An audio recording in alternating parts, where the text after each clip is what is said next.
Hey everybody, John LeTourneau here, Director of Commercial Operations at eXp Commercial with your industrial market update. They say may you live in interesting times, and industrial definitely is having some interesting times right now. So let's dig in and see what kind of opportunities there are in industrial. Okay. Overall market side, what they're talking about now are headwinds. Now, headwinds mean there could be struggles ahead. Being a naturally optimistic guy, I look at it the other way and say a headwind for some is a tailwind for others. So understand there's opportunity in the market. As always, you have to go out and dig for it. So what do we start with? Let's start with vacancy. Right now, vacancy is at the 7.5% rate. This is the highest in over a decade, and this is projected to go up to eight, a little over eight, and then kind of settle down in 2027. So we're definitely seeing that trend up, and everyone's going, "Oh my God, I'm used to 4%. Now I have 8%. Oh Lord, vacancy doubled." It did. However, understand nationally from an average perspective, we average 8.6, 8.7 over kind of a 50 to 70 year look. You pull back a little bit on the data. We're kind of a return to what I'm going to call normalcy. It feels like headwinds, but we're kind of getting normal. The second thing, net absorption. This is a little more disconcerting, one might say, is that our net absorption turned negative for the first time in 11 years. Minus 8.4 million square feet. Like, ooh, that's a huge slowdown. At the same time, new deliveries are coming online. So there's 273 million square feet in the past 12 months, and we had 6.3 million square feet of absorption. So you're delivering twice as much space as is being given back. That's disconcerting, especially when you've got most of what they're building is big box stuff that's out there, and that's a lot of square footage to not have a tenant. Cap rates have risen about 150 basis points from their lows during early post-pandemic times. So we're now seeing sixes, six and a half, things like that. Single tenant net lease in that same range, specialized stuff. And the key to be is in a special marketplace. Build to suits and spec things like that. Those are trading in that five and a quarter, five and a half range. Okay. But where's the vacancy hiding? Let's talk more about that. Logistics, 8.5%. So logistics is higher and going to continue to trend higher as we're getting a lot of space handed back. Okay. Specialized industrial vacancy, 4.3%. Again, very specialized space, bespoke, built to use the tenant, usually sale leaseback, or it's such a mission critical facility that there's almost no risk of moving.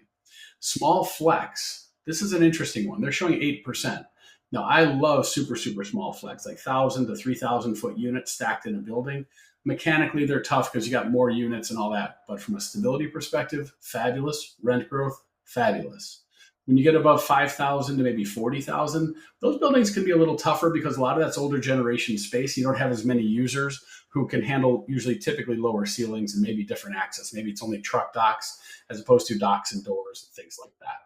So that market can be challenged, but you really need to know your product and what you're looking at. Construction is intriguing. So construction is slowing down significantly. Again, we're going to be back to 11-year ago completion levels right now. Phoenix, Austin, San Antonio, Indianapolis, Greenville, Spartanburg all face significant overbuildings. Vacancy rates in some micro markets there are exceeding 20%. Yes, 20%. Okay. They don't see it stabilizing until 2027 or later. On the sales side, this gets intriguing. Sales volumes 46.4 billion, right? In 2024, there was 73 billion for the whole year. So there's no way we're getting near that number.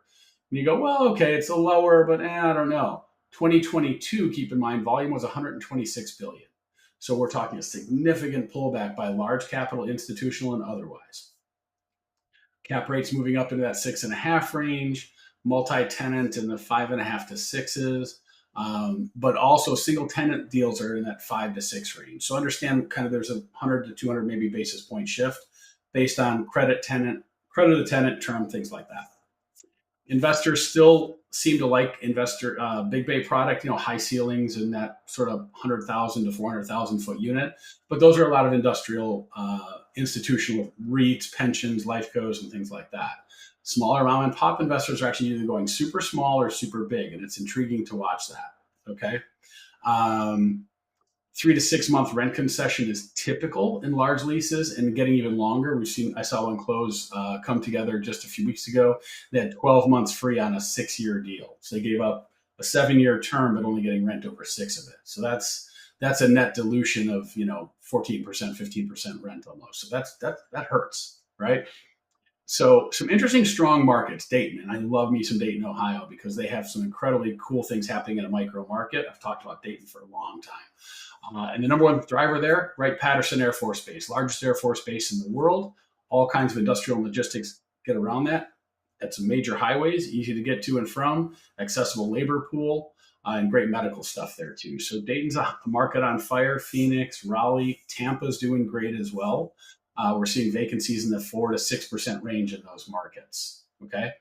Some challenging ones. Let's talk about this. San Francisco, 13% market vacancy, negative rent growth. That's right, negative rent growth, meaning more concessions, more concessions. Baltimore, Maryland, 5.3 million absorption loss, given space back at a high rate.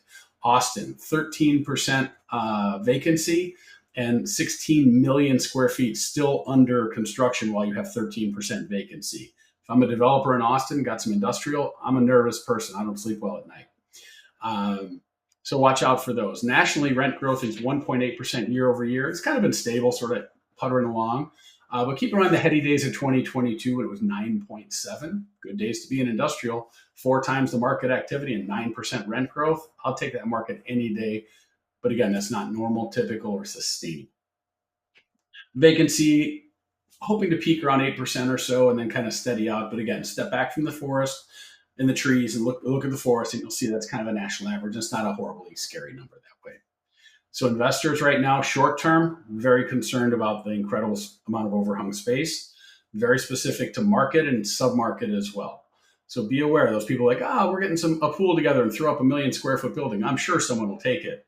Yeah, you better hope there's one big bouncy house, place, or church that wants that empty 1,000,000 square feet because the tenants are pulling back from those spaces. And if you don't think tenants are aware of these economic conditions, especially in that large range, you're kind of kidding yourself because they'll be smart enough to go, hey, landlord, I hear things are tough. Let's talk about what it takes to make me stay instead of going to the 4 buildings down the street. So there's a lot of concern there. There also is concern around debt term and lease term. If I have a 4-year lease with a 5-year mortgage, my lender is not going to be real eager to lend on that property because I'm going to have to go through a tenant reset. Maybe they're vacant, maybe they're not, but that's a huge risk.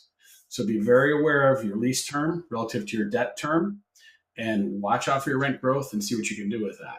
If you have any questions on this report, please reach out to me or anyone at eXp Commercial. Our advisors are here to help you all across the country.